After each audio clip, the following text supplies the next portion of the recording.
नमस्कार दोस्तों, स्वागत है आपका हमारे चैनल द पॉलिसी कंपस में। यहाँ हम लाते हैं आपके लिए गहन विश्लेषण, रोचक कहानियाँ और वो दृष्टिकोण जो आपको नीति और रणनीति की दुनिया को बेहतर समझने में मदद करेगा। तो चलिए शुरू करते हैं आज का सफ़र और देखते हैं कैसे नीतियाँ हमारे समाज और दुनिया को आकार देती हैं। इजराइल पैलेस्टाइन कॉन्फ्लिक्ट इंडिया किस साइड है? Moral versus strategic diplomacy. India का स्टांस दुनिया को क्यों कंफ्यूज करता है? इजराइल पैलेस्टाइन कॉन्फ्लिक्ट दुनिया का सबसे पुराना और कॉम्प्लेक्स जियोपॉलिटिकल इशू है। 1948 में इजराइल के फॉर्मेशन के बाद से ही पैलेस्टाइन के लोगों की स्टेटहुड और सोवरेनिटी का स्ट्रगल शुरू हुआ। आज तक ये कॉन्फ्लिक्ट मिडिल ईस्ट की पॉलिटिक्स, ग्लोबल डिप्लोमेसी और ह्यूमैनिटेरियन क्राइसिस का सिंबल बना हुआ है। लेकिन जब बात इंडिया की आती है तो दुनिया अक्सर कंफ्यूज हो जाती है। इंडिया किस साइड है? इंडिया का स्टांस एक पैराडॉक्स है। एक तरफ मॉरल सॉलिडारिटी विद पैलेस्टाइन और दूसरी तरफ स्ट्रेटेजिक पार्टनरशिप विद इजराइल। ये ड्युअलिटी ही दुनिया को कंफ्यूज करती है। 1947-48 पार्टीशन एरा। इंडिया ने इजराइल के क्रिएशन को इनिशियली अपोज किया था, क्योंकि उस वक्त इंडिया खुद कॉलोनियल स्ट्रगल से निकल रहा था और पैलेस्टाइन के कॉज को एंटी कॉलोनियल सॉलिडारिटी के रूप में देखता था। 1974, India became the first non-Arab country to recognize the Palestine Liberation Organization (PLO). 1988, India officially recognized the State of Palestine. Cold War era. India consistently voted in favor of Palestine in UN resolutions supporting their right to self-determination. इस वक्त India का stance clear था, Palestine के साथ solidarity.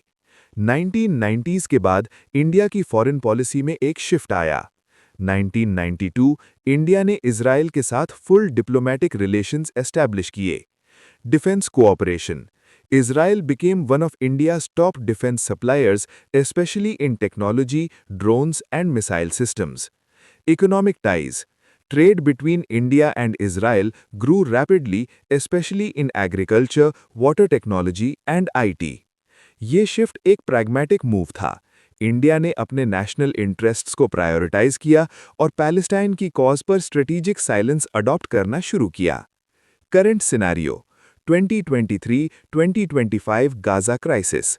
अक्टूबर 7, 2023, Hamas ने Israel पर unprecedented attack किया, जिसमें 1200 लोग मारे गए और हॉस्टेजेस लिए गए। Israel's response. गाजा पर एक्सटेंसिव मिलिट्री कैंपेन, जिसमें सितंबर 2025 तक 65,000 से ज़्यादा पैलेस्टीनियंस की डेथ रिपोर्ट हुई। इंडिया का रिएक्शन। इंडिया ने हमास के टेरर अटैक को कंडेम किया, लेकिन साइमल्टेनियसली पैलेस्टाइन के ह्यूमैनिटेरियन क्राइसिस पर भी कंसर्न एक्सप्रेस किया। ये ड्यूअल स्टैंस, एक तरफ इजराइल के सिक्योरिटी कंसर्न्स को सपोर्ट करना और दूसरी तरफ पैलेस्टाइन के ह्यूमैनिटेरियन राइट्स को एक्नॉलेज करना, इंडिया की डिप्लोमेसी को कंफ्यूजिंग बनाता है। Moral versus strategic diplomacy. Moral stance. India historically Palestine के साथ रहा है, क्योंकि कॉलोनियल स्ट्रगल और सेल्फ डिटर्मिनेशन के वैल्यूज इंडिया के अपने फ्रीडम स्ट्रगल से रेजोनेट करते हैं। यूएन में इंडिया अक्सर पैलेस्टाइन के फेवर में वोट करता था। Strategic stance.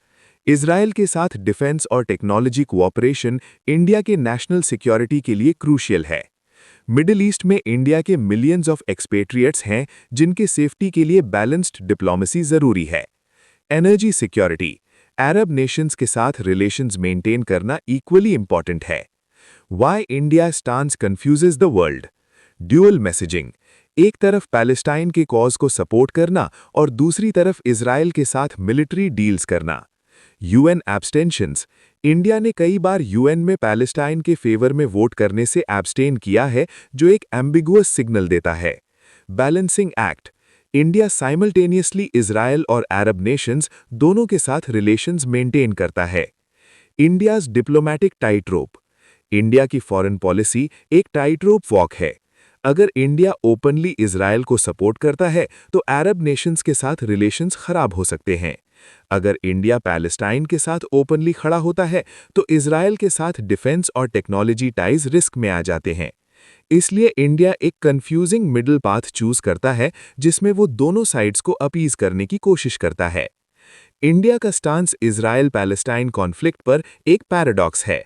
मॉरली पैलेस्टाइन के साथ, स्ट्रेटेजिकली इजराइल के साथ। ये ड्युअलिटी ही दुनिया को कंफ्यूज करती है। लेकिन अगर इसको क्लोजली देखा जाए तो इंडिया की पॉलिसी एक प्रैग्मैटिक बैलेंस है जो अपने नेशनल इंटरेस्ट्स, रीजनल स्टेबिलिटी और ग्लोबल इमेज को प्रोटेक्ट करने के लिए जरूरी है। वीडियो पसंद आया हो तो इसे लाइक करें, अपने दोस्तों के साथ शेयर करें और हमारे चैनल द पॉलिसी कंपास को सब्सक्राइब करना न भूलें। आपका समर्थन ही हमें और बेहतर कंटेंट बनाने की प्रेरणा देता है।